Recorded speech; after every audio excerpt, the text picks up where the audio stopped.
I am Dr. Joyce Alberts, clinical psychologist working in private practice, North Canterbury, New Zealand.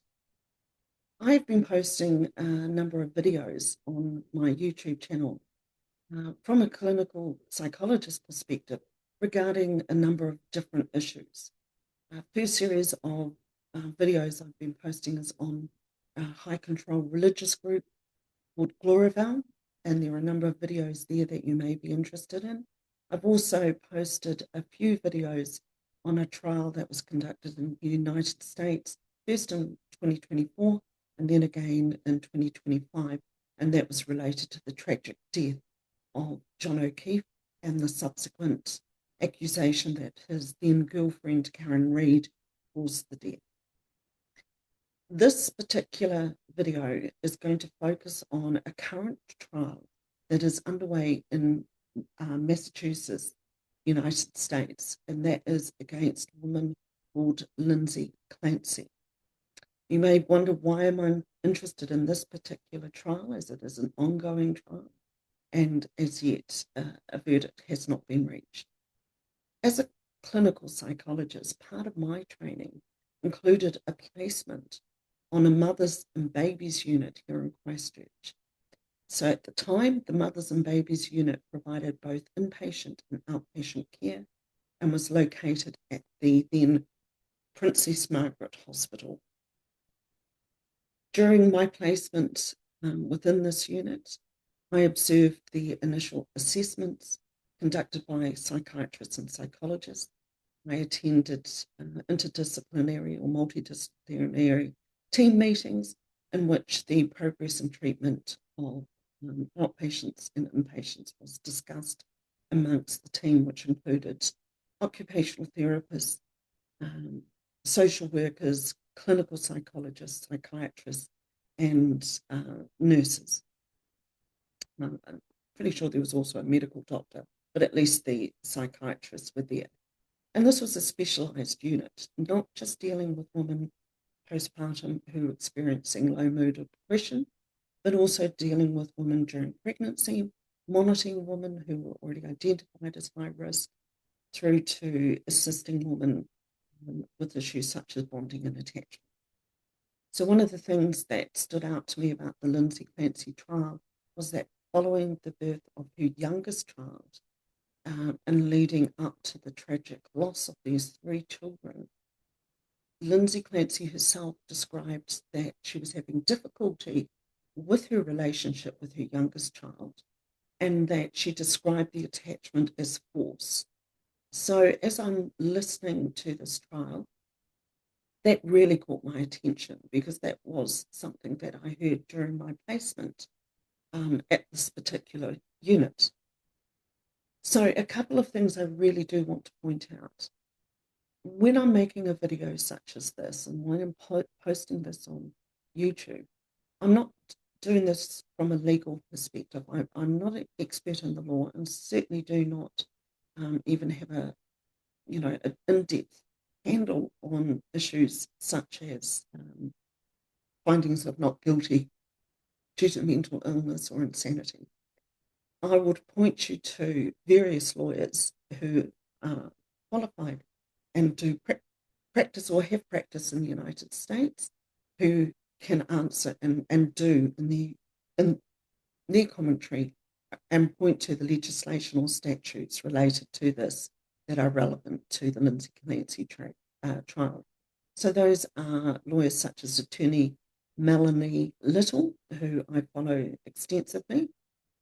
Also Peter Drakis, who you will find on YouTube under Lawyer Brother Counsel, who's also providing a breakdown and commentary on the trial, and also Lawyer Lee, Attorney Lee, and she's also providing her commentary. There's also another psychologist, a clinical psychologist, who's also providing her perspective, and that is Dr. Berry. You will find all of these on YouTube. And I really would recommend, if you're interested in this trial and want to know more, that those are the places to go. My perspective here is that the theme around my videos that I'm posting on my channel is around the issue of the vulnerability of women and children in different circumstances due to decisions that are made on their behalf about them that has an impact on them. So I've posted a series of videos on a high control religious group here in New Zealand known as the Gloria Bell Christian Community. I've also posted a number of videos on the tragic death of John O'Keefe and the subsequent trial and accusation of causing his death of his then girlfriend, Karen Reid. So there's a theme around these videos, and hopefully that's clear why I'm interested in a case such as this. So I have reached out to a number of different content providers and channels such as Court TV, Law and Crime, etc., to see whether I would have their permission to use excerpts of the videos that they have posted.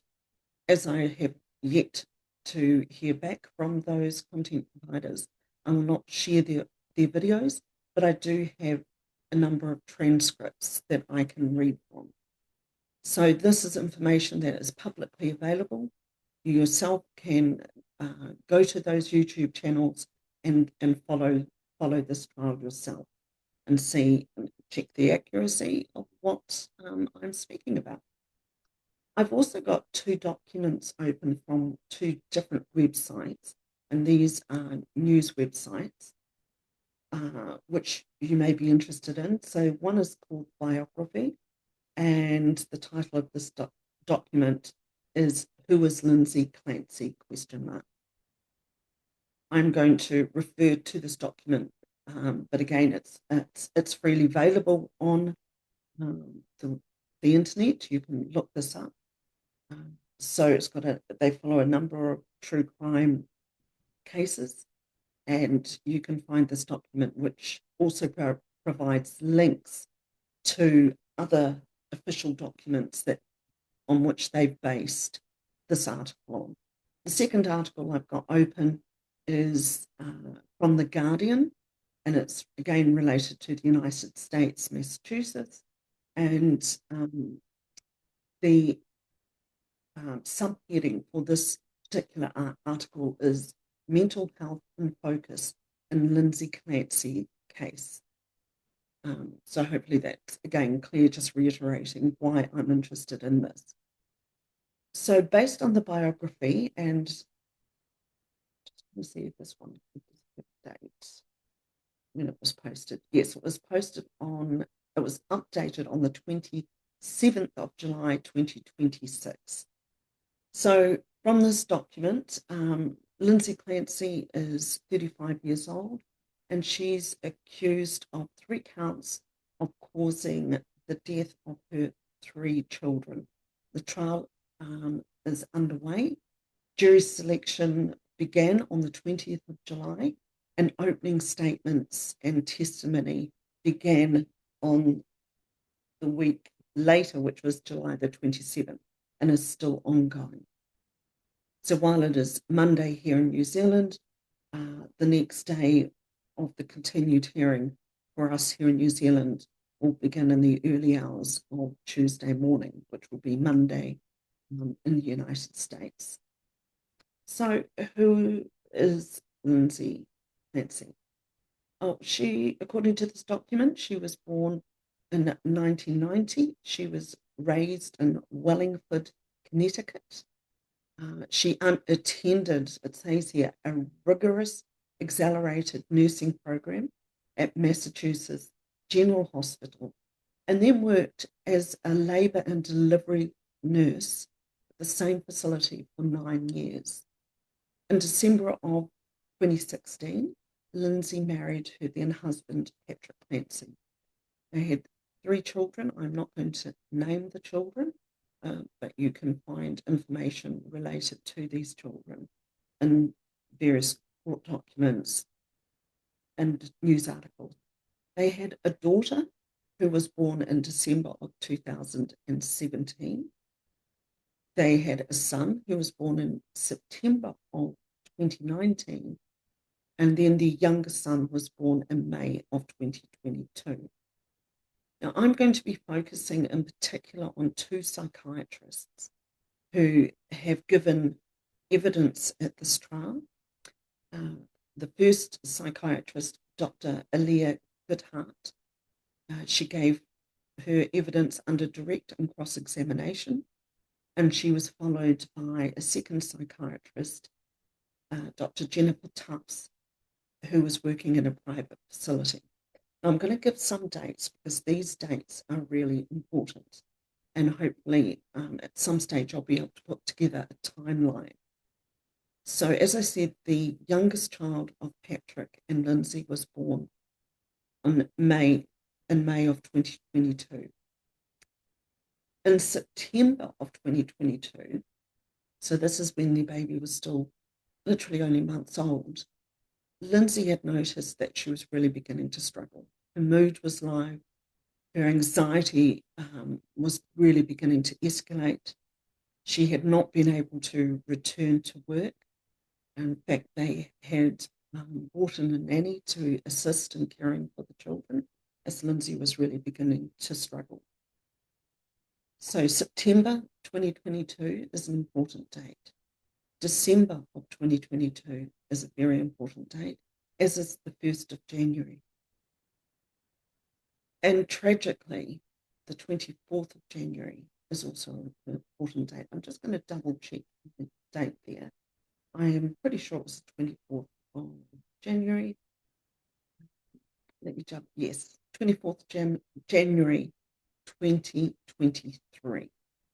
So we've literally got a period of months after the birth of the youngest child that Lindsay Clancy really began to struggle with low mood, high anxiety. She had difficulty sleeping, in fact, was diagnosed with insomnia. And she was initially she was fearful that she was having thoughts, or she might have thoughts of self-deletion. And she was assessed for this multiple times. In fact, it is my understanding that on 2 occasions, she had reached out to different helplines or crisis lines. And for those here in New Zealand, I may see if I can include those in a post for people who may find this triggering. Now, I am going to start with the transcript from Dr. Jennifer Tufts' direct examination, as even though she gave evidence after Dr. Goodheart, Dr. Tufts saw Lindsay before Dr. Goodheart. So Lindsay was first seen in a private facility or private clinic. She saw the psychiatrist, Dr. Tufts, saw her for a number of appointments, and then was admitted to an inpatient unit for a matter of days prior to this incident occurring. So if I go to the transcript, and this is taken from Court TV, so again, I do not have permission to show the clips, but this is publicly available information, so I'm just going to go from the transcript. So Dr. Tufts was asked this is 1 minute 31, do you recall when you first saw Lindsay Clancy as a patient? Dr. Tufts answers yes, and she's asked, when was that? Dr. Tufts says it was in September of 2022, and the first appointment was on September the 15th of 2022. Prior to this appointment, the initial assessment, Lindsay completed a range of documents, paperwork, giving her background, previous experiences of depression, which I understand while she was at college. She did undergo an episode of low mood and was prescribed Prozac at that time. She was also asked to fill in a whole range of questionnaires related to mood, anxiety, thoughts of self-deletion, and a risk assessment around that.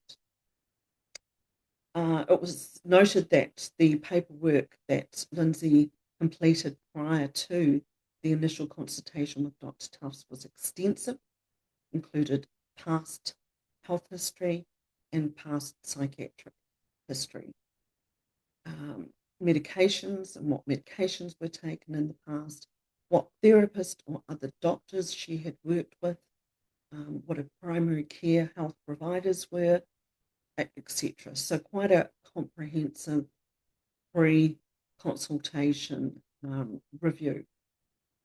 And Dr. Tufts apparently reviewed all of those documents prior to the appointment. I just want to go through. So Dr. Tufts, prior to seeing Lindsay, was already alerted to, from the information Lindsay provided, that she did have a prior history of depression and had been prescribed an antidepressant Prozac, which apparently she found helpful. It seemed to have assisted in resolving her symptoms. She didn't apparently have any significant side effects from that medication, and she seemed to be tolerating. So why that's important is, in terms of myself as a clinician, if I'm assessing someone, I would ask very similar questions, and my referral, the referral document I send out prior to the initial consultation asks similar question and allows the person to fill in that information prior to seeing them. I would also ask about their medical history as well as their physical health, and in particular, something that I'm interested in my private practice, and I will talk to women about, will be not just around their menstrual cycle and hormones in general, but I will ask if they've had their hormone levels assessed, especially in view of perimenopause or menopause, the menopause process, but also in terms of thyroid function, as thyroid function plays a very important role in our endocrine system, helping to regulate hormonal levels, and has been known that when the thyroid is not functioning optimally, that can have an impact on physical health, but also on mood and anxiety. So Dr. Tufts starts to give her information, her evidence during direct, and she's asked lots and lots of questions. It goes on. I'm flicking through here. She's going through quite a extensive report that she had provided in relation to her assessment and the therapy provided to Lindsay. So, as I said, the first questions relating to when she saw Lindsay started at 1 minute 31. Flicking through here, we're already up to 11 minutes, and they're still going through the patient questionnaire. The very, very detailed examination by the prosecution around the information that was gathered by Dr. Tufts prior to seeing her. She's then asked, we're about 15 minutes in, and then she's being asked questions about what she did in her initial assessment.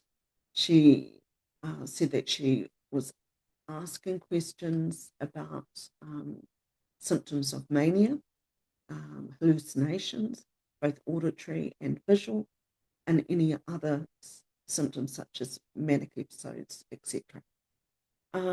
So, according to Dr. Tufts, in her assessment of Lindsay, she did not see any symptoms related to hypomania or a manic episode, nothing related to auditory or visual hallucinations.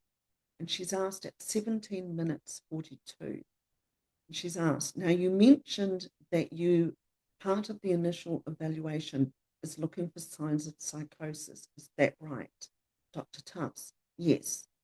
Prosecution, what types of things are you looking for to see if someone's experiencing psychosis? Dr. Tufts explains that there are a number of things that, and they would start with, first of all, how the patient appears. So the presentation of the patient may alert to signs of psychosis. She's asked about whether the patient might look dishevelled, unkempt, it's not presenting hair done. My apologies, one of my videos, I had a busy day, so literally my hair was still wet from a shower, so I probably looked a little bit dishevelled, maybe inappropriate, according to some people. Also, as a clinician, you're assessing, and Dr. Tufts says she's assessing her attitude. Is she cooperative, uncooperative? Is she agitated? Is she moving around a lot? So things that, as a clinician, a psychiatrist, would make you question, I wonder what's going on with the person. May not mean that the person is experiencing a psychotic episode or in the process of a psychotic break, but a question that you would want to then delve into. So according to Dr. Tufts, she did not see any symptoms of this. So she's asked again, this is 19 minutes 07, you conducted that type of evaluation on Lindsay Clancy in that first meeting, is that correct? And Dr. Tufts, yes, that assessment is done with every patient. Question, and did you note any signs or symptoms of psychosis with Miss Clancy that day? Answer, no.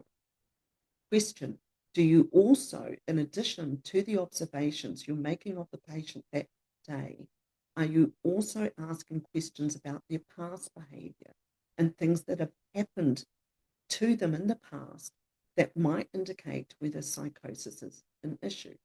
Answer, yes. Then she's asked, what specific questions would you ask? And Dr. Tufts says it might be, have you heard voices? Have you seen something that other people didn't see? And she goes on to explain the questions that she asked. But what I found was interesting was Dr. Tufts goes from speaking directly about the initial consultation with Lindsay to she vacillates between talking specifically and answering specifically to Lindsay Clancy to then generally, these are the questions that I would have asked. These are the questions that I asked. And it was at times listening to the direct examination as I was following along, it was hard for me to really get a clear idea. So what did you ask Lindsay Clancy? What specific questions did she say no to, or the way she presented that led you to a determination that psychosis was not an issue? So it carries on. What stood out for me, I'm just flicking through this, we're now 24 minutes in, so the specific questions started at 15 minutes in, we're now about 25 minutes in, so a further 10 minutes, all on this initial assessment. This may surprise you. Now, I know during COVID, around the world, clinicians like myself, psychiatrists, psychologists, social workers, etc., doctors, medical doctors, we had to resort to telehealth. I did lots of assessments, interventions, therapy over Zoom or using other video platforms, and that continued around the country for quite some time. Prior to 2020, I'm sure I wouldn't have been the only clinician who would have been a little bit dubious about the utility of telehealth. We were concerned about its limitations. And I will be honest, to this day still am. So this may surprise you. Maybe it's something that's typical in the United States. I don't know. Because it wasn't my understanding that where Lindsay lived is relatively remote. I understand it's part of a relatively decent-sized city. But this initial consultation was conducted via telehealth over Zoom, effectively. So Dr. Tufts was not sitting in the same room with Lindsay Clancy. So just as you can see me basically shoulders up. And unless I move my hands around, you're not really seeing my hands. I could be sitting here fidgeting and tapping the table now, so you might hear that. But you're certainly not seeing what the rest of my body is doing. You may see if there's movement from my shoulders if I'm moving around, but you're not seeing the full body. So there's a lot of the context of how the person's presenting that you may not be able to see. Um, yeah, funnily enough, we've seen many, many funny clips where people have been in formal meetings looking like they're wearing a suit, but they've actually got their board shorts on. Could be sitting in their swimming tops, could be sitting in their underpants, their pajama pants. So we don't know. How can you say they're appropriately dressed? I myself am sitting here. I'm inside in my office. I've got my slippers on. I'm not seeing a client today. So um, I'm wearing jeans, wearing my jeans and my slippers. So how do you know if I'm appropriately dressed or not? How do you know what sort of psychoagitation? I just moved my hand as I spoke. And as I did that, I noticed, and I did it again, you can't see that. So you can't see everything via Zoom. So as I heard this testimony, and in New Zealand, I heard that on Saturday, I was listening to attorney Melanie Little. I wasn't listening to her live um, video. I was listening after she had posted it live. And I was driving from Winton, deep in Southland, to Queenstown before I flew home back to Christchurch, North Canterbury.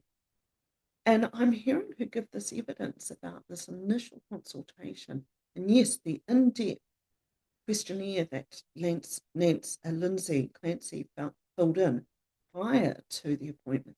But given the importance of the fact that this woman, Lindsay, had had a previous episode of low mood or depression, a previous prescription for an antidepressant, Prozac, and Dr. Tuff knew this before the assessment, that she still agreed to go ahead and do a Zoom. She was asked, can the patient request telehealth? Or is it, just what you do? And she said, it's one or either. But as a psychiatrist, psychiatrist may decide, for whatever reason, she's not going to see a patient in person. Maybe she's feeling a bit under the weather herself. And so she decides, well, it's best I don't actually see people in my office face to face. I'll do this remotely. For whatever reason, the decision was made, and it seems that Lindsay agreed. It's not clear whether she requested. I could be wrong.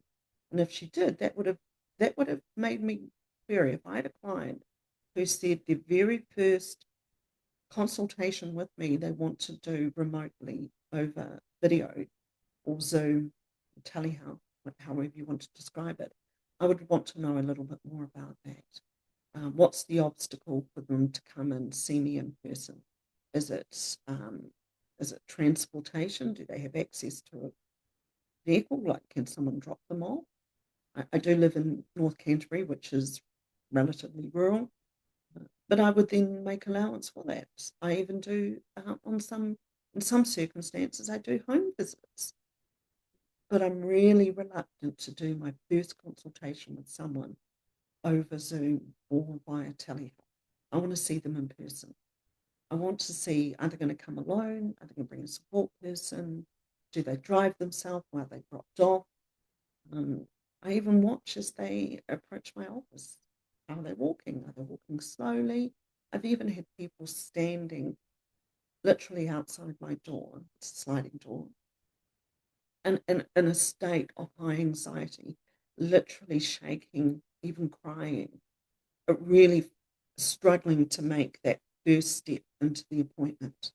So again, you're not going to see that on Zoom. You don't know before the video comes on what's happening for the person.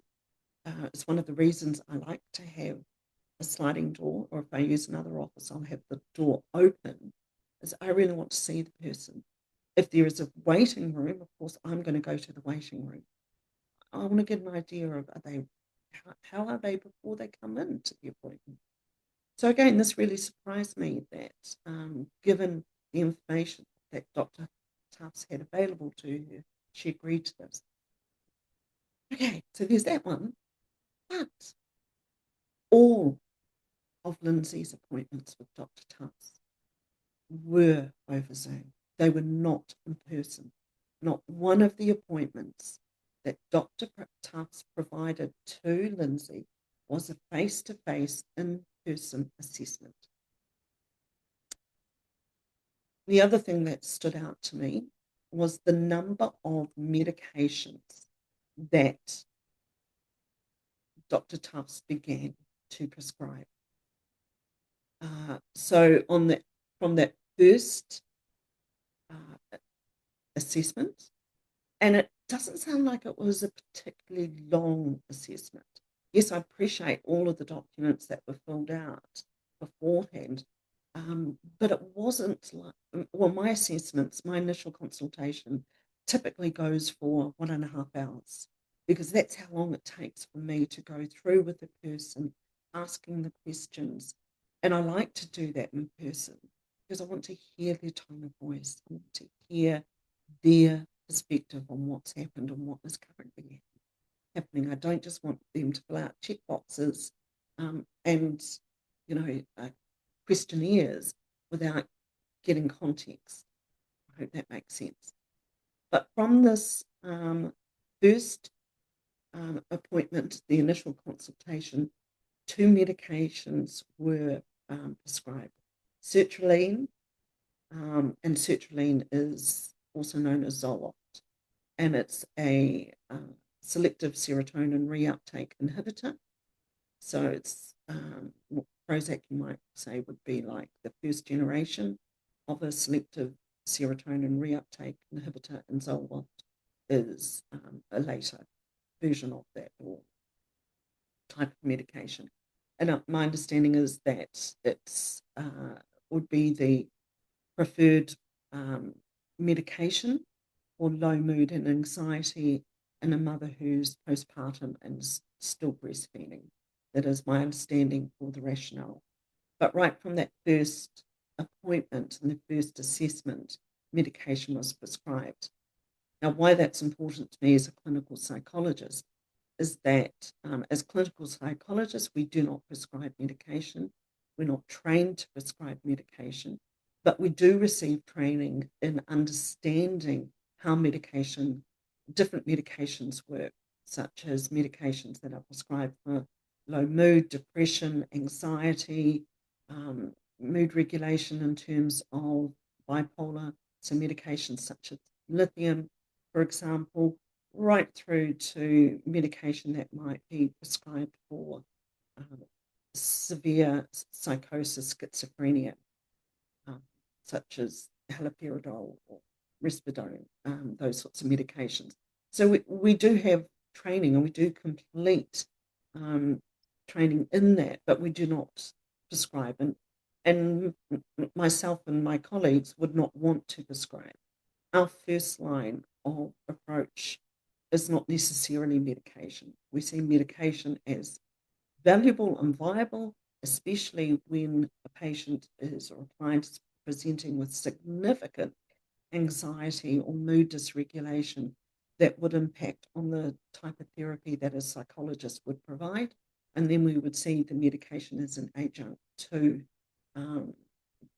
a cognitive behavior therapy model of therapy. And there are different versions such as schema therapy.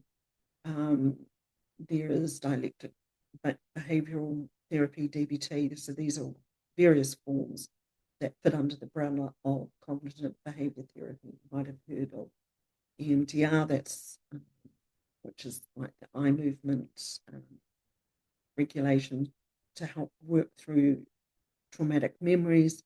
That's also considered to be sit under the umbrella of cognitive behavior therapy.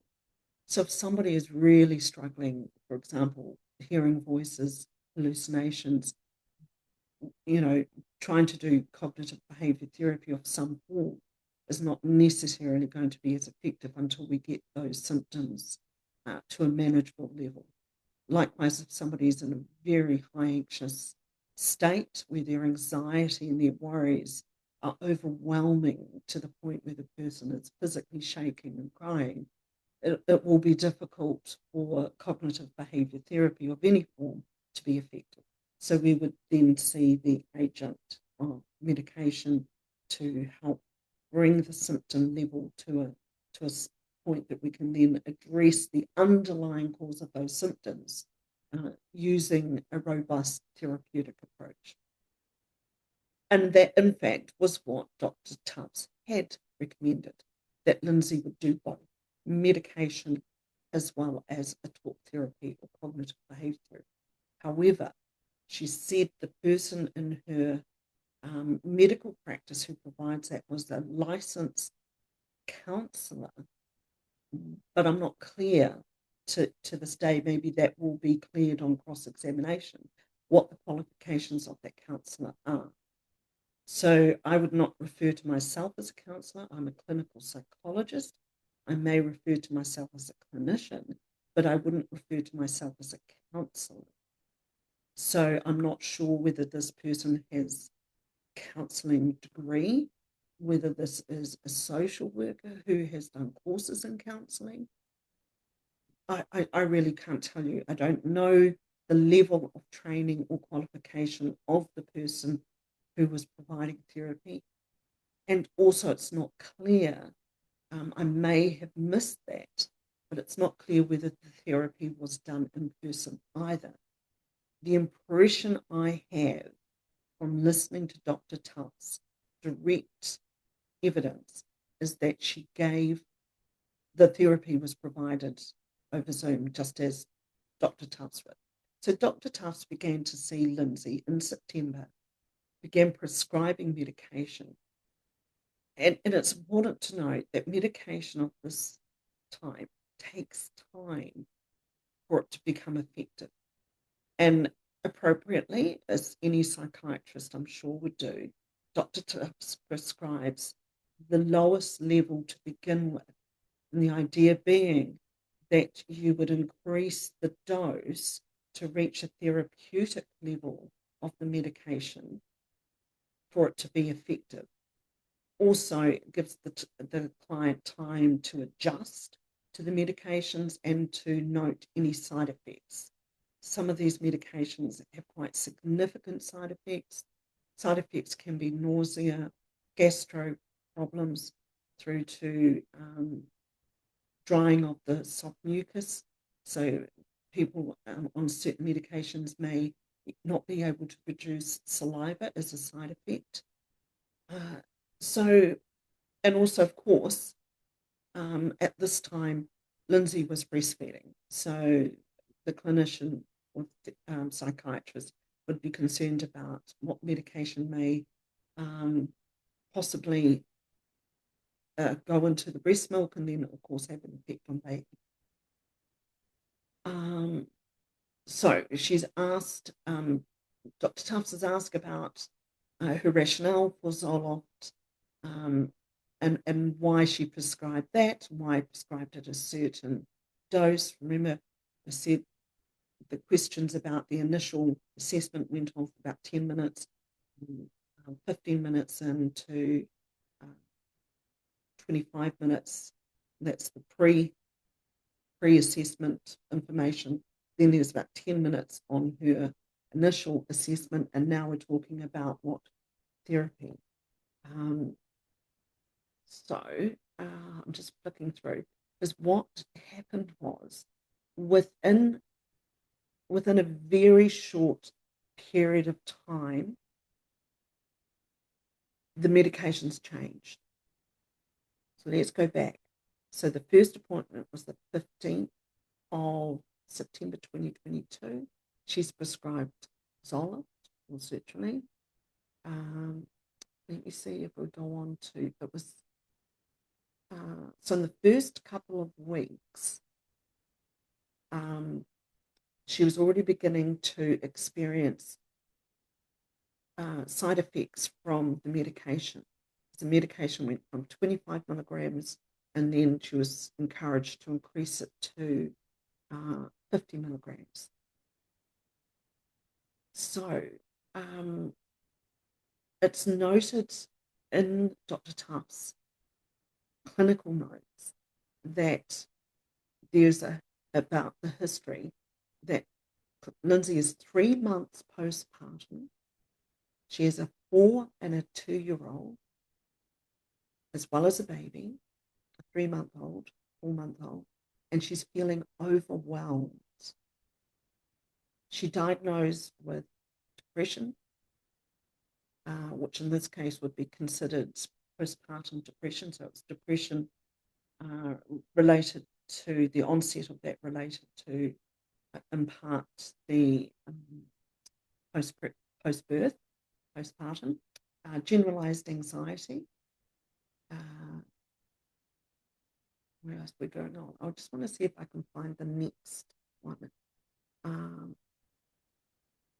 It's so many questions. It was really confusing. So the next appointment, so from the 15th of September, the next appointment's the 28th of September 2022.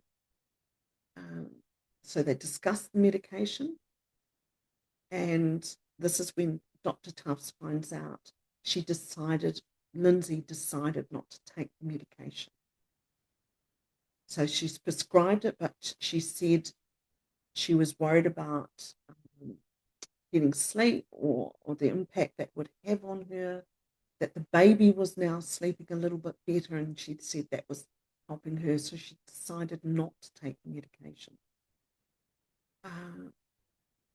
So interestingly, she continues to be asked, when you met with her, yes, at the second meeting, yes, did you do a mental status examination? Remember, later on, it is noted that all of these were over Zoom. So she didn't meet with her in person. She's asked again about Lindsay's psychomotor, so agitation, physical agitation being one of the symptoms to look for. I've already talked about my concerns with that. And again, she's talking about different medications. The focus, not surprisingly for a psychiatrist, is on medication. I'm just seeing if we can get to the change. I could not count the number of medication changes that Lindsay went through in a very, very short period of time. The appointments, from what I can see, they're about 25 minutes. Again, not unusual for a medical doctor to have short appointments. I would expect a therapist, a counsellor, or a clinician to have longer appointments with the client. But this is like 20 minutes of questions, all on the second appointment and the medication. On the portal, the patient portal for the website of Dr.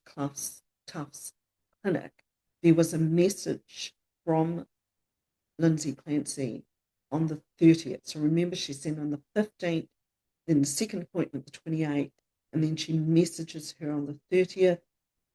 And the message says, thanks again for all your help at our last 2 appointments. Well, I'm feeling just better enough to function without medication. I did reach out to my employer about extending my leave for reasons of postpartum anxiety and depression. So it's the first time you see in any sort of written form that Lindsay's own description. So remember, she is a clinically, medically trained nurse, and she works in a labour birth facility. So she's not seeing the mums post-birth, but she's obviously aware of postpartum depression, and she names it. She's experiencing postpartum anxiety and depression. So she says in this message on the 30th of September, I don't feel mentally well enough to return to taking care of patients with a baby at home that still won't take the bottle. I know this will trigger my anxiety too much, and also having to stay up all night as a nurse. I don't feel it's possible right now. They asked that my provider could fill out a form so that they could process this request. Can I please send you the form to fill out?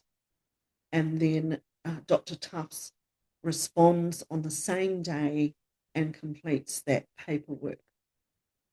So then she receives another message, and this is now the 10th of October. So about the 15th, 28th, 30th of September. Now we're on the 10th of October. And Lindsay says, "Hi, doctor. There is a part on the serious health condition form that you filled out for me that needs to be changed.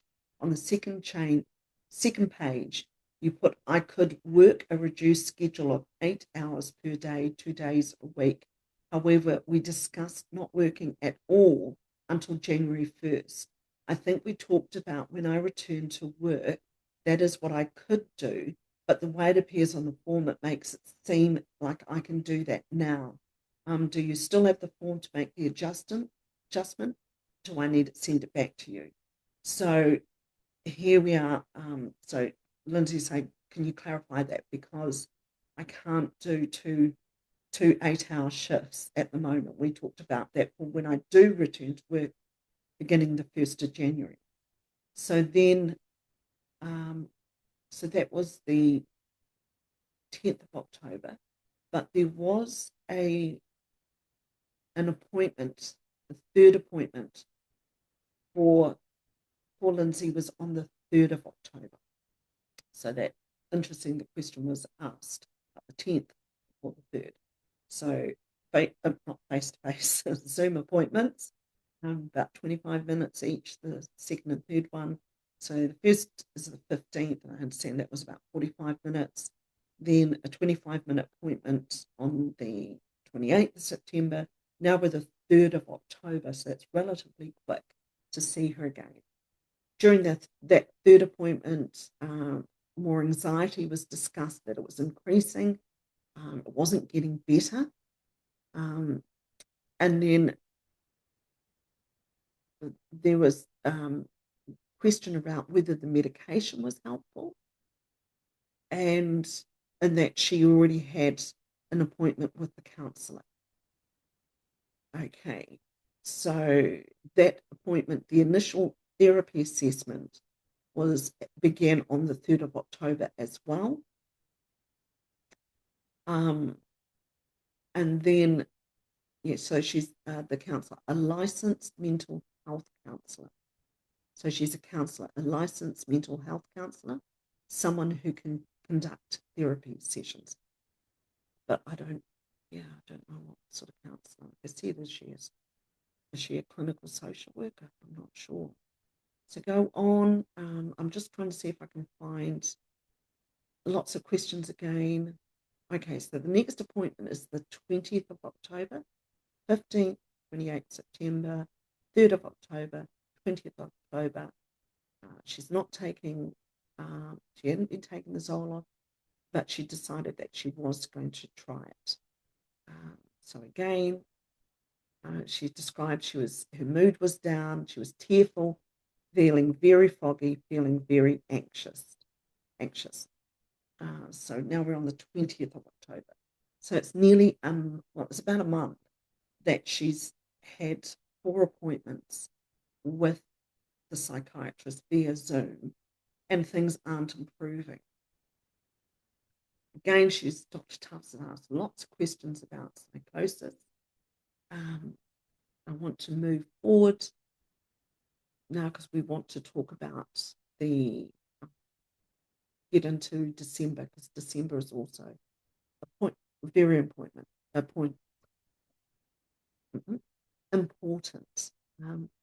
Interestingly, so this is around the 20th of October, they discussed the medication Benadryl. So Benadryl, often used as a antihistamine, I understand, but also apparently used for anxiety. So it was news for me. So the 4th appointment now, no, 5th, this must be the 5th. So the 15th September, 28th September, 3rd of October, 20th October. Now we've got 26th of October. It's just about weekly, roughly weekly. So they have another Zoom meeting, again talking about medication. So now she's prescribed another medication.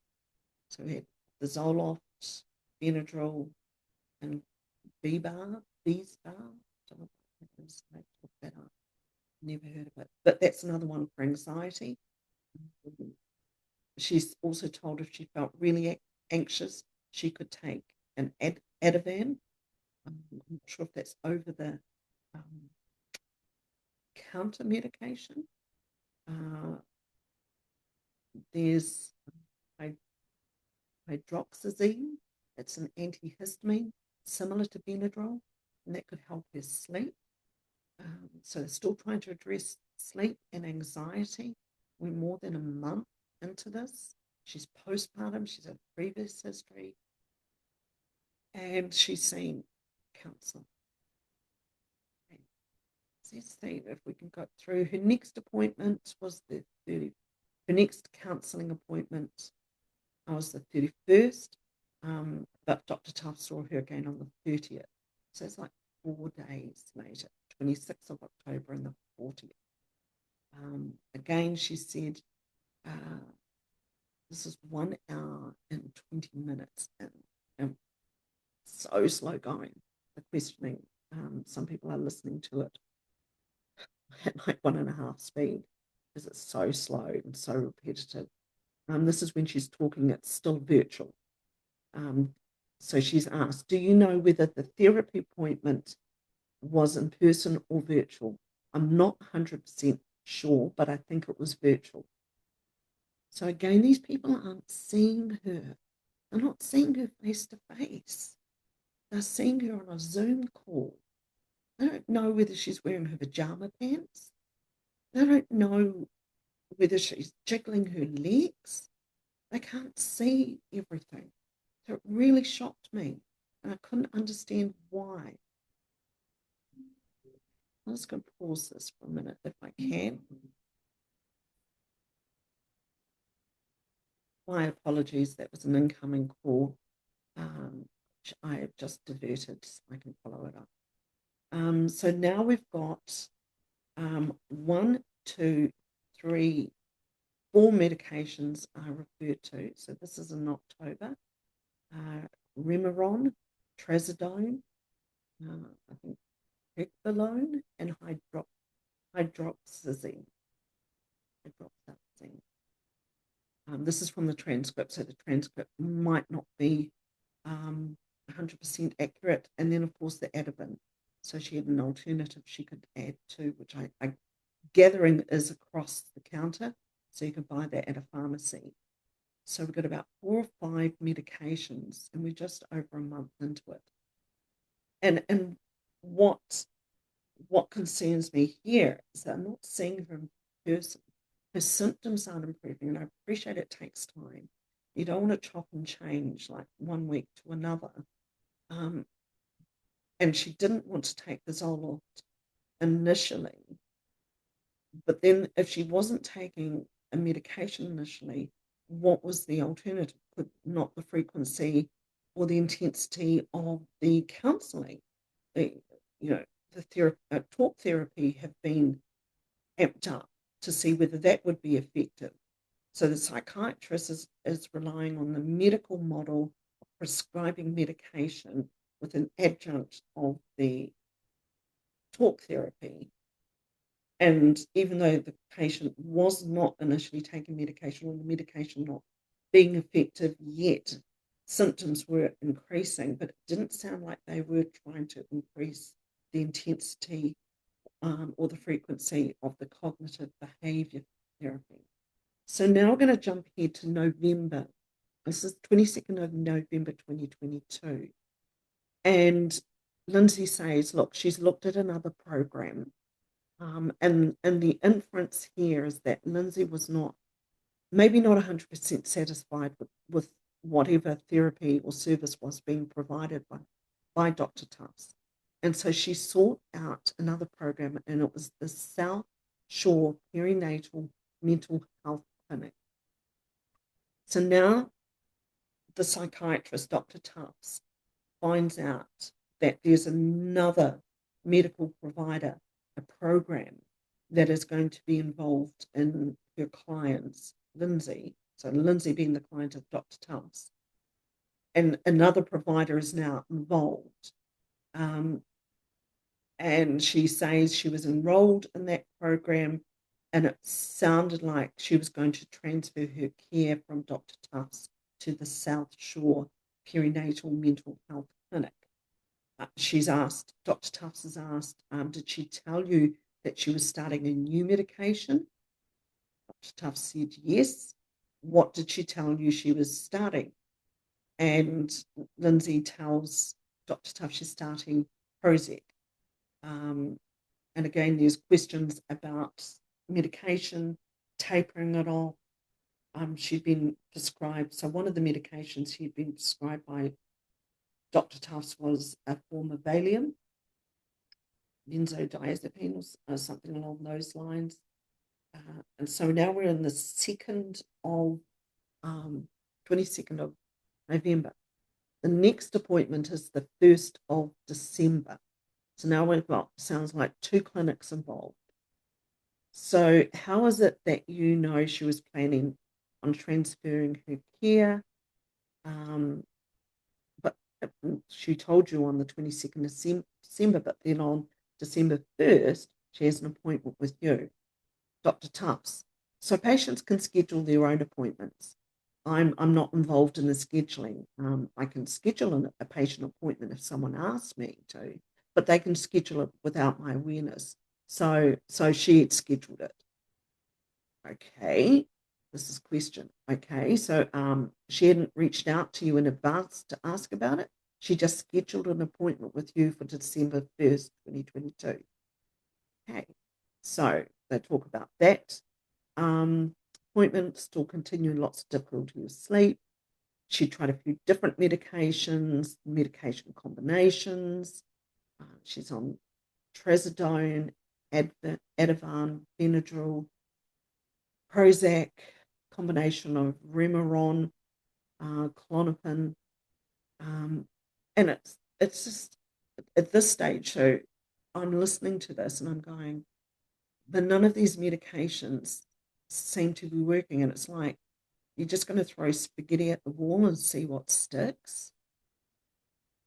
And I appreciate that as a psychiatrist, Dr. Tufts has completed a medical degree and done advanced training in psychiatry and medication.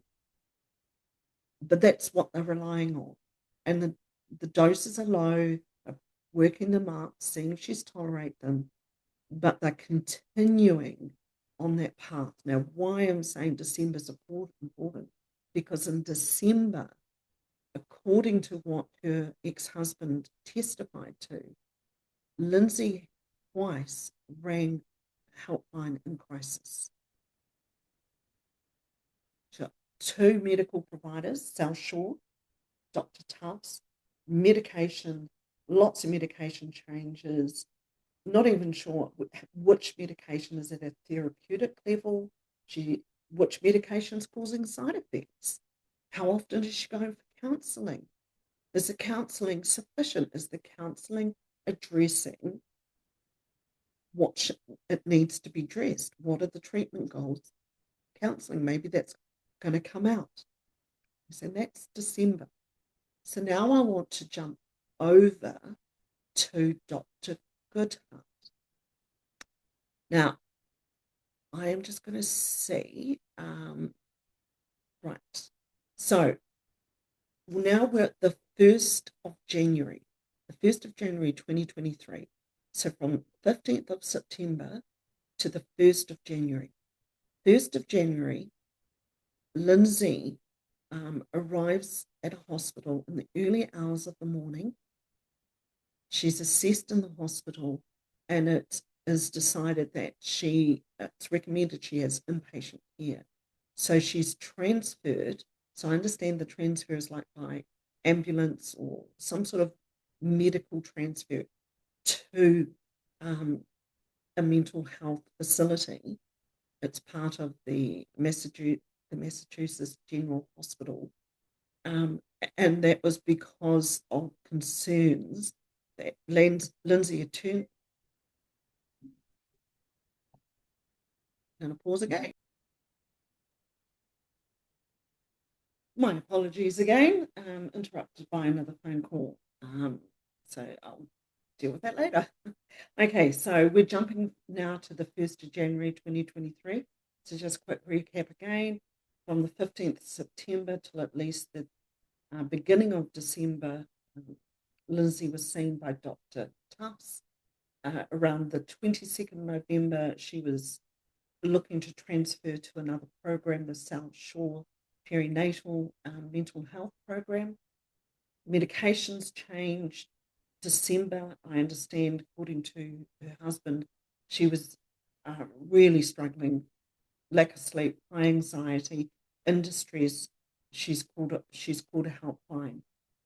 She was now having thoughts of self-deletion, and there is some evidence and research that some of the medications and combinations of medications that Lindsay may have been prescribed may cause, one of the side effects can be those thoughts.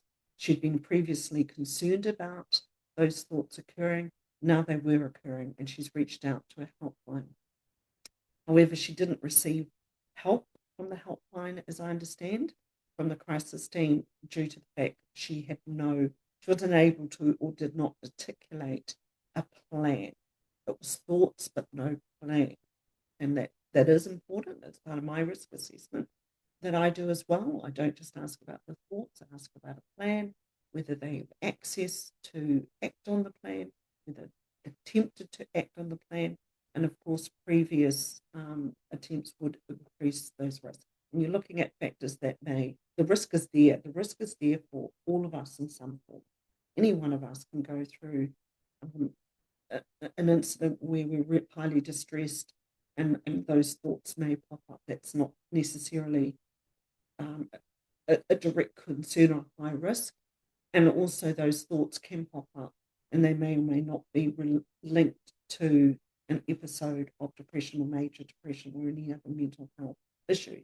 People who find themselves in extreme situations, financial bankruptcy, the sudden loss of a loved one, may also find themselves so distressed that they have those thoughts. So it's important to assess the risk and what may or may not increase that risk. And that's what was happening in December for Lindsay. So the 1st of January, she presents in the early hours of the morning in an emergency department at the Massachusetts General Hospital. She is then transferred or transported to the mental health facility for assessment. So the assessment, I understand, is compulsory. So that's why she's transported. But she voluntarily admitted herself. So here in New Zealand, we have a number of publicly available mental health facilities where a person may, from presenting at ED, may be compulsorily assessed. That may happen in ED, that may be over at one of our mental health clinics. They then may be under the Mental Health Act, then compulsorily held in a mental health facility, or they may voluntarily be there for assessment and treatment, longer assessment. So you can have that initial assessment similar to what Dr. Tufts did, but then you may want to see the patient for longer to assess the degree and severity of symptoms, etc. So apparently she arrived at the facility. This is where Dr. Goodheart works, around 4 a.m. on the 1st. She's first seen by another psychiatrist, interesting name, Dr. Outlaw, Dr. Jasmine Outlaw, and that was the psychiatrist who was on call to do the emergency intake assessment. She's then referred onto the ward. She was screened for those thoughts and the risk of self-deletion. She was assessed for, again, lack of sleep, quite severe insomnia, the different medications she's on. And she is now in what's described as a locked ward, even though she's there voluntarily. But the ward is locked. So it made me scratch my head a bit because I am familiar with, I don't work in those areas and I haven't worked in our mental health facilities, but I have been in the acute mental health facility where patients would be under the Mental Health Act, and that is locked. There is another ward in our mental health facility that is not locked, and sometimes I've been there with a family member on that ward. That family member was under the Mental Health Act, but the ward was not locked, and in fact, it wasn't unusual for me to arrive and literally someone's doing a runner, and they would be brought back if they left the facility. The police would bring them back because they are under the Mental Health Act for evaluation and therapy to reduce that level of risk. She's admitted on the 1st. She is assessed on the 1st. What level of security, like how often is she going to be checked? It was deemed to be low. She had minimal risk, so she was going to be checked every 15 minutes. I'm just flicking through. So this is all around January the 1st. She starts to see different clinicians.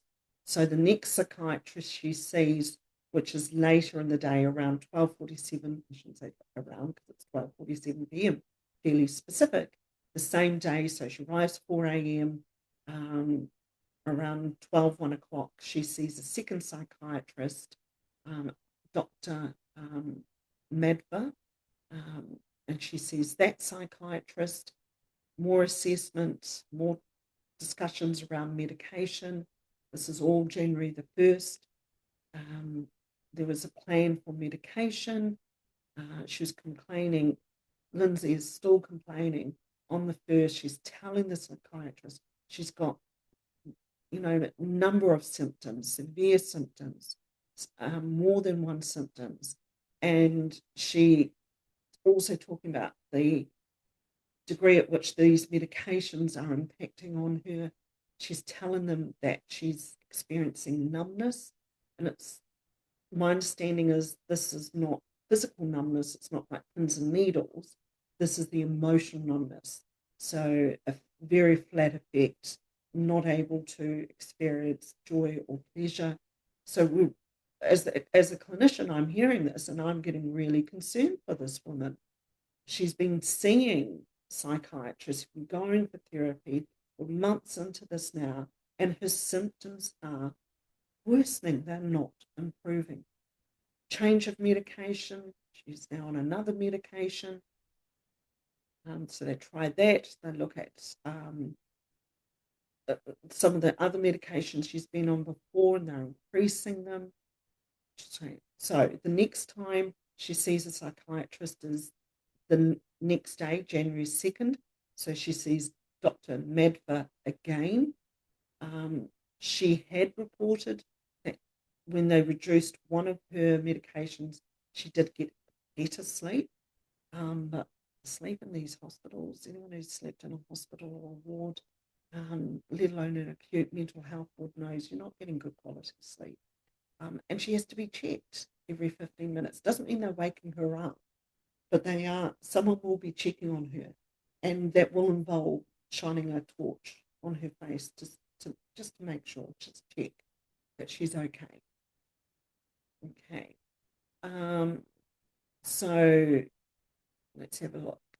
She seen on the 2nd. I'm just trying to see when she is seen next. Her next one. So Dr. Goodheart reviews her on the 3rd, and that was the first face-to-face contact Dr. Goodheart had with Lindsay. So she's seen 2 previous psychiatrists, one on intake. She saw Dr. Madva twice, and now she's seeing Dr. Goodheart. She's also been seen by Dr. Tufts. So now we've got 5 different psychiatrists who've seen this woman. But it's not until January 1st that she's seen face to face by any psychiatrist. 3 different mental health facilities. So the one attached, or part of the Massachusetts General Hospital. Then we've got that South Shore perinatal mental health program, and then Dr. Tufts, who apparently, I haven't checked her website, but does say that one of her areas of specialty is postpartum depression. Doesn't diagnose her with that, even though Lindsay herself says postpartum depression. You could say maybe as a clinician, it's not really, wouldn't we say it's postpartum? I can argue both ways. I can argue, well, it's depression, it just happens to be in the postpartum period, but I'd also say, yes, it is important to say it's postpartum because of the fluctuation in hormones associated with birth. Okay, so just having a look through, so she's seen January 1st, January 2nd, January 3rd. She's wanting to leave the facility earlier, not against medical advice, but she's talking to them about when she wants to discharge, because she is voluntary, because she wants to be there for her daughter's birthday. So daughter's turning 5. So turning 5 is a significant milestone in a child's life. Here in New Zealand, 5 is when a child would typically start school. In the United States, I understand, it's school, but it's called kindergarten. It's like year 1 or year 0 here in New Zealand. So it's a significant milestone. And understandably, Lindsay wants to be there. But the prosecution's getting a bit snarky about this. She gets a bit snarky about that Lindsay doesn't want to take these medications, that she starts to say the side effects, blames the worsening of her symptoms to the side effects of medication. And now she wants to leave for a daughter's birthday party. She doesn't want to stay in the hospital in a locked ward where she's getting help. But again, I'm questioning what help. This isn't a specialised. It's not like we're in New Zealand where we have our mothers and babies unit. And maybe at this stage she would be in the acute mental health facility due to her symptoms, but it doesn't sound like she was given an opportunity to have specialised treatment related to postpartum depression. And while, if you look at the video, this is, I'm not trying to be critical of Dr. Tufts. She is young, and she is young in her career. And it sounds like she started this practice, and it's not clear whether it's her own private practice or she's employed in a private practice. But it's not a practice part of a hospital where there's a large number of psychiatrists with a range of experiences. But she is in a private practice, and she started that almost immediately after qualifying as a psychiatrist. Also, some of the commentators have pointed out how young the psychiatrist looks. And I had a wee giggle about that because I won't cast shame on her. She does. She really does look very young, and good on her. She's a very beautiful, attractive woman, and not judging her character on her looks. But I had to have a giggle about it because I'm myself, I might not look at now because I'm certainly not young now. But when I was 23, and I 2 children at that time, there's a couple of, I'll give you a number of examples. This went on for some time. Doesn't happen now, trust me. I think my chronological age and the way I look has caught up. But I was 23, 2 young children, and I was working in hospitality. And in New Zealand, at the time, you had to be 20 to be able to work in hospitality. That was the age. You could not be under the age of 20 and work in an area hospitality that served alcohol. The drinking age has since lowered in New Zealand, but at that time it was 20, so you could not go into a bar or a nightclub if you're under the age of 20, and you could not work in a bar or nightclub if you're under the age of 20. So I'm 23 and I'm working part-time. We're a young family and, purchased our first house. And so finances were a bit tough, a bit tight. So I was working in this bar. And one night I was being questioned by someone about my age and whether I was old enough. This was a patron. This wasn't the police doing a raid, but it was a patron. And the way he was questioning me, I was sort of like, you're asking questions like you might do this in official capacity. And he wanted to see my driver's license. Now, it just so happened I had been running late. I jumped in my car and driven to work without my driver's license. Yeah, I know it's not good, and I certainly learned a lesson. So I couldn't show him my driver's license. I couldn't prove to him that I was old enough. He then asked me if he could speak to the manager. And I thought to myself, well, you don't want to do that, buddy, because this manager, bless him, he was in his 30s, but he didn't look any older than I did. I thought, now you're going to have two of us. No, added to that, the manager's surname was Duda. So he was asking about this manager. And I'm giggling to myself, no, you don't want to see Mr. Duda. Because not only does he look like he's in his 20s, early 20s, and if you think I'm not old enough, you're certainly not going to think he's old enough. But also he's got a funny surname. No shame to you. Sorry, babe. Anyway, so I'm like, told him the name and he wasn't impressed with the name. And I said, no, he wasn't available. I didn't know what part of the facility he was working on. It was a large facility, a nightclub, number of bars, function rooms, as well as a hotel restaurant. So he could have been anywhere. It could have taken me time to find him. So he's asking these questions. I'm wearing a wedding ring. I point to my wedding ring. I tell him that I'm a mother with two young children. He's still not believing a word I'm saying. And then I went, are you a police officer? And he went, yes. And he was off duty. And I said, where are you based? And he said, Christchurch Central. And I went, aha. Do you know my brother? At which, when I said my brother's name, he smiled and he said, well, yes, I do. I said, yeah, so now you get it? Because my brother also did not, a lot of my siblings don't look their age. It's something in our genetics. So that was that experience. So I was like, was I now to arrest officer for looking like I was not old enough to work in a bar? The next one I had. So now I've got 3 children. So I'm a little bit older, 3 children. And we're on holiday. It was January. We're over on Banks Peninsula. And we were outside. We'd gone to a church service, standing outside. I'm talking to one of the women. She's asking me questions where we're from. And then she says to me, so summer in New Zealand, January, is also the time. So school would return in February. We have our long summer holidays of December, January. If anyone's watching from the United States, you have yours around June, July, September, something like that. So our summer, winter's different.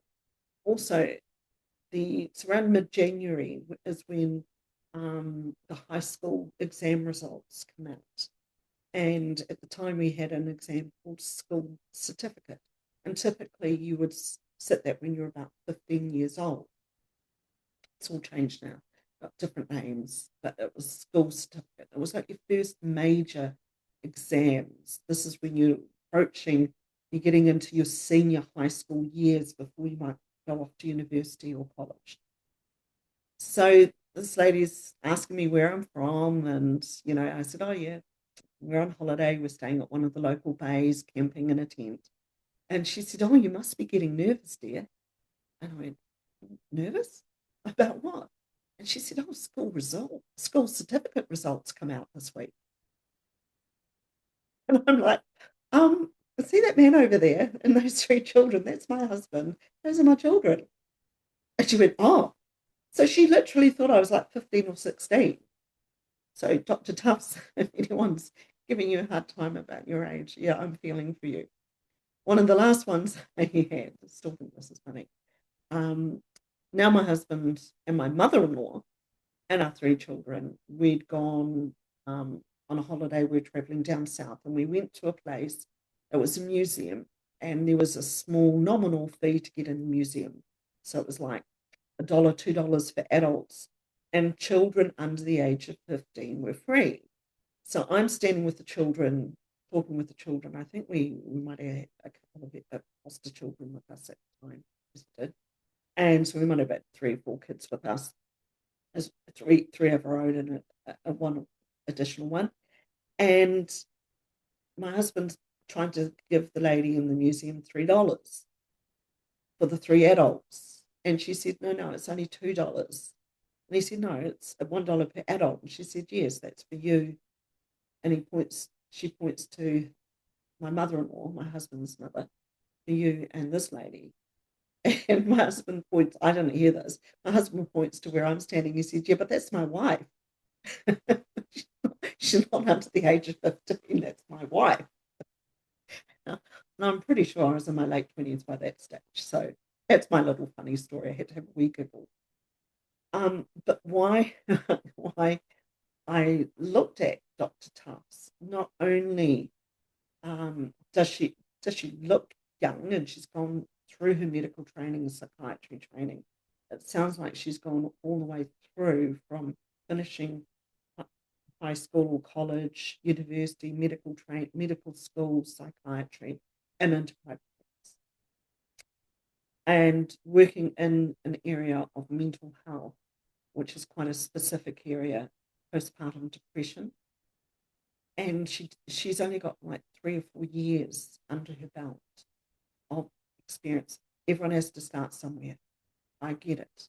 When I started as a clinician, a requirement was for continued supervision. Fully qualified, completed my postgraduate diploma in clinical psychology. I had a master's degree. I completed my PhD, and it's still a requirement. Safety to this day. We'll bounce ideas off more senior clinicians, but also have formal supervision, also have peer supervision. I'll also seek specific supervision if it's a situation or a case that I don't have a high level of familiarity with or specific expertise in. Okay, so after being seen in this ward, she does discharge herself. She does leave because she wants to be home for her daughter's birthday party. When she leaves the facility, she returns to the care of Dr. Tufts. And it was one of the things that they agreed with her discharge, that they needed to see some evidence that she'd arranged an appointment with Dr. Tufts, which is what she did. So she goes from Dr. Tufts, South Shore Perinatal Mental Health, the mental health locked ward as part of the hospital, back to Dr. Tufts.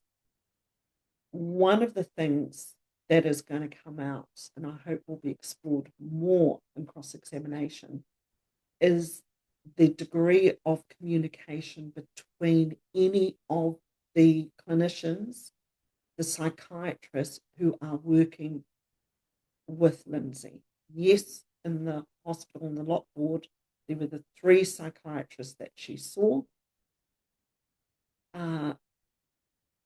But from there, they don't seem to be talking to each other. There wasn't who's prescribing what medication. They're relying on the client who's really unwell to tell them what medication she's on. And that comes out later in Dr. Tufts' direct examination as well. One of the things that really jarred with me was this mental health facility, and she's seen by Dr. Goodheart. And Dr. Goodheart on cross-examination is asked, have you ever treated any clients with postpartum psychosis? So you can have depression with a psychotic break. You can have psychosis with a psychotic break with bipolar. You can have a psychotic break with schizophrenia. You can also have psychosis as part of postpartum depression. I myself have worked with a mother not during her postpartum psychosis, but after she experienced that. So she was treated acutely, and the reason I was working with her was because of the impact on what she experienced on the bonding with her child and the attachment between her and her child. And that was sometime later. That was not in the immediate aftermath of her acute illness. This was some time down the track when it was quite clear that there was difficulty in the relationship between mother and child. So Dr. Goodhart's asked that, and she has not ever treated anyone with postpartum psychosis. She said she has treated some women with postpartum depression, as apparently has Dr. Tufts. And I understand on her website she promotes that this is one of her areas of specialty. But Lindsay is seen for about 4 or 5 days on an acute mental health ward, and nobody there is familiar with postpartum psychosis. Now I want to wrap this up and come back to my 2 experiences that I did allude to earlier.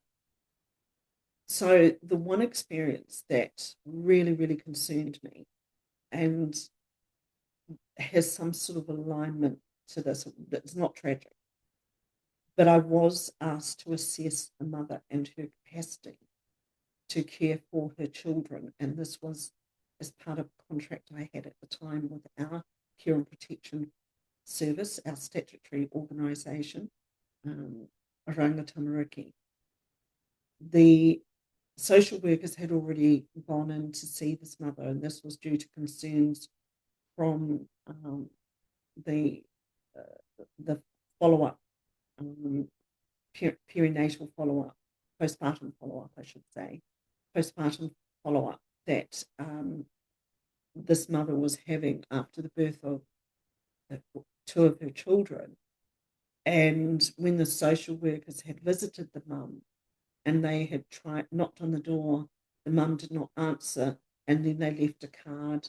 Then they did come back another time, and they determined that based on the information they had from the it's called in New Zealand a plunket nurse, the concerns there based on their observation of the cleanliness of the home and mum's presentation that she was not able to care for the children, and the children were uplifted from her care and placed with her mother. Now, thankfully, it was with the maternal grandmother, but then there were strict controls on when the mother and her partner, so the mother and father of the children, when they could see their children and how long they could see them. In the meantime, mother was pregnant with another child, and this was deemed to be a high-risk pregnancy for a number of reasons. So when I assessed the mother, and I was with a colleague, the 2 of us went to visit the mother. We spent some time with her in a home. The home seemed to be in a similar condition to what the social workers had seen, but it certainly wasn't the dirtiest or the worst home I had seen. It was a converted, well, it was a living quarters within a barn. So part of the building was used for storing a tractor and hay, for example, or farm implements. But the living quarters were completely separate. They weren't fully insulated, but there was a plan. I could see that actually the insulation was there. It just hadn't been put in.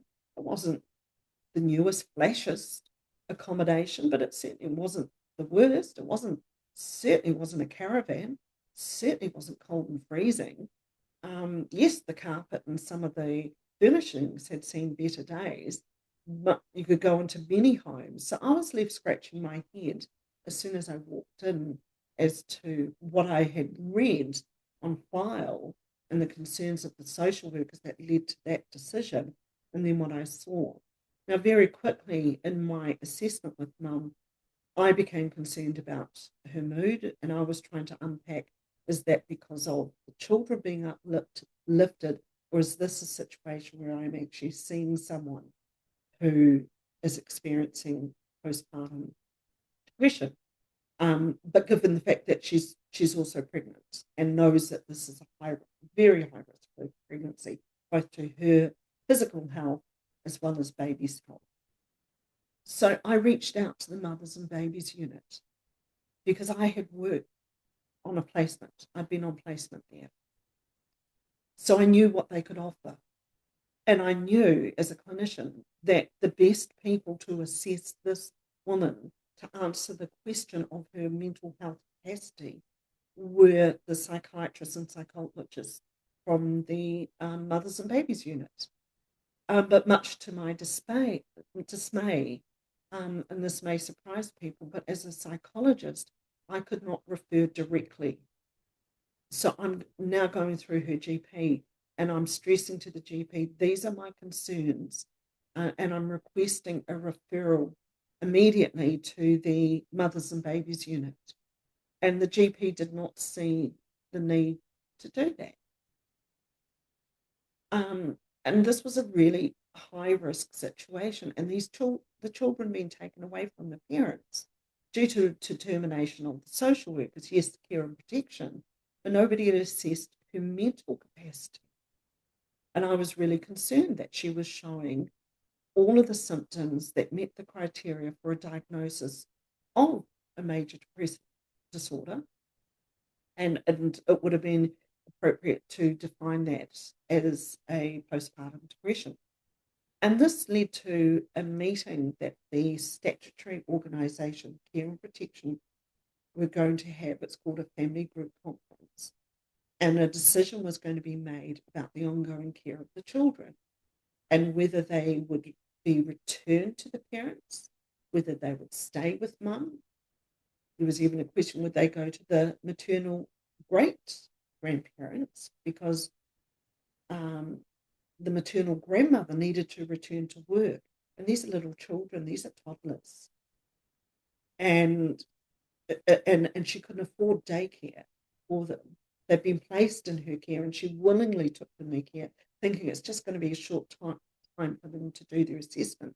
Now we're some months later, and this grandmother needed to get back to work. So the maternal great-grandparents, who are still relatively young, were willing to take on the care of the children in order that the parents could have more contact. So I met with the social workers, and they wanted me to agree with their finding that the mother and the father were not capable of caring for the children. The children should not be returned to their care. And I was arguing not until she has a comprehensive mental health assessment by the Mothers and Babies unit. That is the appropriate unit to do the assessment. Here's my assessment, and I am concerned that they are the ones who could do that assessment and answer your question, not just around your mental health, but a mental health relating to the care of your children. That is why it's a Mothers and Babies unit. And they refused. GP refused. Social workers refused. We went into the FGC and the social workers had a predetermined outcome. And I was disgusted. And when my contract finished, I declined to renew it. It was the last in a series of concerns I had. And I was just horrified. And I let the manager of that site know that I was really concerned with the way that FGC had been, family group conference it's called, the way it had been managed, the outcome, and the lack of recognition that this mother needed a specialised assessment, and the only facility that could do that was the Mothers and Babies unit. And all that needed was the GP to do the referral. I'd spoken with the unit, they were ready to accept her, but they could not accept her on my referral. So out of my frustration, I was done with that contract. You may say, well, Joyce, you walked away, you could have done more. I couldn't. And I just couldn't do it. So there's that. But now I want to go back to the mothers and babies unit and why I ended up getting really riled up, not only about the case I just told you about, but the Lindsay Clancy case. Because when I was on placement at that unit, I would see mothers like Lindsay Clancy, and the GP would refer them, and they might be in the outpatient program. So they were still at home, and there was more supports put in place to help with the childcare. But they were assessed by a psychiatrist, a psychologist, we had social worker, occupational therapist. They were getting both the medication, the prescription treatment therapy, as well as the cognitive behaviour therapy in whatever mode that was dressed, plus working on the attachment bond between the mother and the child. It was a wraparound service, both outpatient and inpatient. I also saw and was involved in observing the therapeutic intervention for two mothers who were inpatients who were on the ward, who were in their postpartum psychosis, and both of these women had electric shock treatment, and I saw the difference. I saw the before and the after, and it was night and day. And when it was at that stage, not just for postpartum psychosis, but for acute mental health, for acute serious thoughts and actions of self-deletion, ECT is the preferred treatment. It is still the valid treatment, and I've seen it as a lifesaver. And I'm one of the women who, after her round, she had a number of sessions of ECT, and she came into the meeting where we had the whole team, and she's coming in and she was thanking the team for literally saving her life. And it's getting emotional now.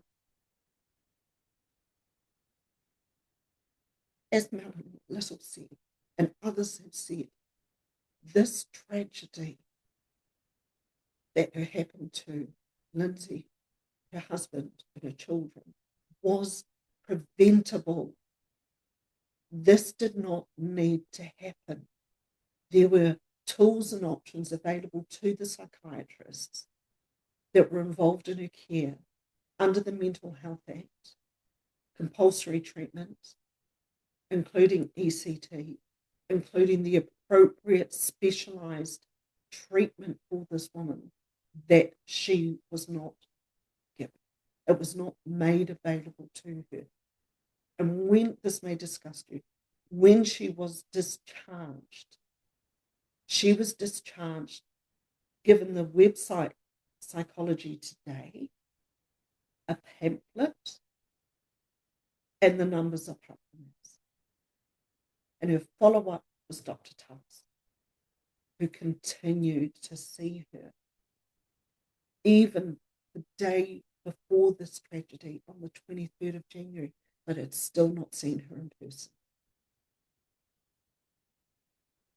And I'm going to quote Melanie Little here, who said, if you watch her YouTube episode on this particular day, it's day 9 of the Lindsay Clancy trial, and Melanie Little said the lawyers representing the facility from where Dr. Goodheart works and the lawyers representing Dr. Tufts better get their checkbooks out, because those civil cases sounds like they're going to go in favour of the plaintiff, and that would be Mr. Patrick Clancy and Lindsay Clancy herself, for maltreatment, not providing the appropriate treatment and therapy, assessment, and tailored to her specific needs,